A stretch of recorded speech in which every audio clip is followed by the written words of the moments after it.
The most dangerous thing a business can do is try to be everything to everyone. The agency that says that we do web design, social media, branding, SEO, video production. The coach who says I help entrepreneurs, small business owners, corporate teams. The SaaS company that calls itself the all-in-one business platform. These businesses are not visible. They are forgettable. They own nothing in the customer's mind. Volvo owns one word: safety. You don't think style, performance. Think about the car that keeps your family alive in a crash. Dollar Shave Club owned one sentence: great blades, cheap, delivered to your door. They went head to head with Gillette, a $1 billion giant, and won. 4 years from zero to $1 billion exit. Why? They owned a position that nobody else owned, a specific blue ocean of their own. Now let's talk about the specialist premium. Three things happen when you own a positioning. First, specialists are trusted more. You trust a cardiologist more than a general physician. You trust a Facebook ad specialist more than a digital marketer. The positioning itself does the convincing. Second, specialists charge more. The GP makes about 200K a year, a cardiologist makes 450. A general digital marketer charges 3 to 5,000 a month, but a Facebook ad specialist charges 8 to 15,000 every single month. Same skill base but different price tag because of different positioning. Third, specialists convert more. If you're hiring a SaaS onboarding specialist, they don't need to prove that they know SaaS. They already know that. Now, one position, three compounding advantages, and every one of them flows from the same formula. The formula now: one customer type, one core problem, one differentiated solution. Let me explain. One customer type. Not entrepreneurs, not small business owners. Something like e-commerce founders doing $100K to $5 million, or dermatology practices in urban markets, or B2B SaaS founders. Just one customer type. Then one core problem. It can't be growth. It cannot be success. Something specific like customer acquisition cost being too high, or new patients are not booking, or onboarding is missing and users are churning. Any one of these and one core problem only. Then one differentiated solution. Something like we guarantee CAC drop by 30% in 90 days or you get a refund. Now let me give you three quick proofs. AppSumo, the daily reel site for software worth billions now. Nike, the shoe for serious athletes. Not a good shoe, not shoes for everyone, but the shoes for serious athletes. Dollar Shave Club, cheap razors, delivered on time, one customer type, one problem, one differentiated solution, and billions of dollars. Now here's the part that most business owners do not want to hear. A strong position means that 99% of the market is no longer your customer. Your message should make most people say that this is not for me. If you say we help entrepreneurs grow their business and everyone nods, everyone will nod yes, but nobody will move. You excluded nobody, you stood for nothing.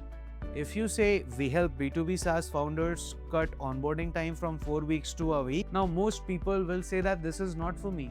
That's good. The few people who will actually, who are actually a customer will now lean in even more. They'll now think that this is exactly what I needed. And there is a reason that this works. I have proven that with lakhs and crores of rupees in the Indian market. I have proven that in foreign markets multiples of times. Your brain holds about 7 distinct positions per category. And this is why beer brands all sound different. Budweiser Light is for relaxing with friends. Corona is for tropical vibes. Guinness is for rich and sophisticated people. 7 brands, 7 different doors in your brains. What if they all said that we are a great beer brand? Your brain would store none of that information. Therefore, each of them owned a different door. So when you own a door, you become sticky. And when someone thinks about that particular problem, you are the first name that they think of. Not because you're the best, but because you're the only one that comes to mind. You are that visible. Now there is a statement template down below. Copy it, write it down with pen and paper, and fill it in with your business. First, if you're an agency, it'll go something like, for e-commerce brands doing 500,000 to 5 million, Digital Velocity is the growth agency that guarantees a 30% increase in customer acquisition within 90 days of onboarding, or you get your money back. If you're in coaching, for first-time solopreneurs launching coaching business, Coach Academy is the 90-day program that gets you 5-figure months using done-for-you email sequences and affiliate partnerships. If you're in software, something like for dermatology practices with 2 to 10 providers, Patient Flow is the only software that cuts no-show by 40% using AI-driven reminders. The category does not have to be only one, it has to be defensible. Growth agency is crowded, but growth agency that guarantees result in 90 days for SaaS founders, that's a little less crowded. The guarantee here and the differentiating SaaS founders word is the differentiation. Now let's talk about the 7 out of 10 test. If you want to know if your positioning is strong, just run this test. Show your statement to 10 different people who fit your target audience, then 10 people who do not. If fewer than 7 out of 10 target people say that this is exactly what I need, you are now specific enough. But if more than 3 out of 10 non-targets say that this is also for me, you're too broad. Strong positions past both sides, but it needs to actually have more of target people saying yes and more of non-target saying no. Both are equally important. Riches are in the niches. It's not a saying, it's just math. You're a digital marketer charging 5,000 a month. Your close rate is 5%, okay? You need about 20 leads to close one client. Your revenue, it can be 5,000 a month if you're an average agency owner. Now you reposition as the SaaS onboarding specialist and start charging 15K a month. Why can you do that? Because now you are in a blue ocean. There is no competition. The close rate now jumps to 30%. You just need 3 to 4 conversations to close a client. Your revenue, it just increased to 15,000 a month in 3 good conversations. You tripled the revenue, you became more exclusive, and you are no longer more inclusive. Your deal size has tripled, your close rate went 6 times. The sales cycle is now shortened because now you have lesser to prove, because you're very specific with your offer. Specificity did not shrink your business, it multiplied it. It shrank the target audience, yes, but it multiplied the influence. Now, let's talk about the project management SaaS founded in 2015. It was a great product, but the initial positioning was very vague. It was the all-in-one platform for teams. By 2019, there were 2,000 customers. They had about 2 million in annual recurring revenue. They were growing about 15-20% a year. It was fine, but it was nothing great. A new CMO joined and asked one question: who are our best customers? Who pay them most? Who stays the longest? Who refers the most? The answer was creative agencies. It was between 10 to 15 people. And she then repositioned the entire company, created a new website, new messaging, the project management platform that was for all teams. It was a great platform for all teams, yes, but it now just became a platform built specifically for creative agencies between 10 to 15 people. Year 1, the growth jumped from 20% to 133%. Year 2, the customers went to 83,000. From 2,000 to 83,000. By year 3, they got acquired for $150 million.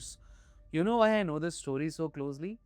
That CMO was my first CMO who left us and joined that SaaS back then. It was a wonderful journey for her. It was a exciting journey for me to learn about, and this story inspired me, and this story showed me how specificity and niching down can make millions and billions of dollars. See, what changed in this case was not the product. We didn't even touch a single feature. It was the positioning. Agencies saw that new message and felt seen, felt understood, felt heard. The software was the same, but it was a different door in the brain, and the outcome therefore was different. Now, something that any ad agency will not tell you is that a strong positioning is worth more than a limited ad budget. If you are just a growth marketer with unlimited ad spends, people will keep seeing your ads, but they'll keep asking, is this even for me? And most of the time, the answer will be, I do not know right now, and therefore I will not act. What people do not know, they do nothing about it, right? But if you're the growth marketer for B2B SaaS with ACV between 10K to 100K, there is not a decision. A B2B SaaS founder with a 50K ACV sees it, and the answer is already a yes. The positioning does the filtering for you, the qualifying for you, the convincing for you.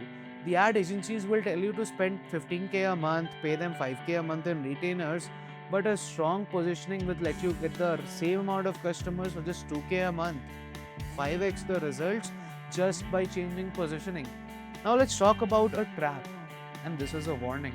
Some people overcorrect. Some people think I'll position to one person in one industry, in one city, in 1 month. Be specific, but don't be absurd. Be the e-commerce growth specialist is a real positioning. There are 100,000 businesses in the US and there is a real market. But the growth specialist for shoe companies, again, a real positioning, because even if there are 500 shoe companies, there is a real market. But if somebody becomes a growth specialist for blue shoes companies in Portland, this is not a positioning, this is a hobby that you're trying to prove, right? The rule of thumb should be that if there are under 1,000 potential customers in the country, it's too narrow. And if it's over 1,000,000 customers, it's too broad. 1,000 to 1,000,000 is the sweet spot. Now, how do you start? Step 1. Look at your customers. Who pays you the most? Who stays the longest? Who refers the most? Who complains the least? Step 2. Interview them. What was the problem before they were coming to you? What did you try? What did you pick? Why did the customer pick you? Step 3. Find the pattern. There is always a pattern. It may be industry, it may be problem, it may be outcome, but there is always a pattern. Next, write the statement using the template down below. Step 5. Test it on 10 target audiences and 10 non-target audiences. Step 6. Update everything. Website, email signatures, LinkedIn headlines, ads, everything. Do not wait for perfection. Stop saying yes to everything. Stop saying low ticket clients will actually get you business. Start saying no to most people, and that is the only way to scale. This is not theory. Every agency that niches down charges 3 to 5 times more. Every coach who specializes in one thing makes more money. Every SaaS company that positions on a specific problem grows faster. This is a rule and there is no exception. In this week, write the position statement down. I gave you the template. It's gonna be down in the description. Ask, does this make 90% of people say not for me? If no, go even sharper and even deeper. Then do the bold part. Update the website, update the email signatures, update LinkedIn, make your positioning heard everywhere. The businesses that try to serve everywhere are invisible, and the businesses that stand for something own the market. The business that owns the positioning wins in the long term and makes millions and billions of dollars. Positioning is function 1. Master it and everything else gets easier. I hope you liked the video. If you liked it, hit the like button, subscribe to the channel, share this video with someone who might find this valuable. I'm gonna see you in the next video. Thank you for watching.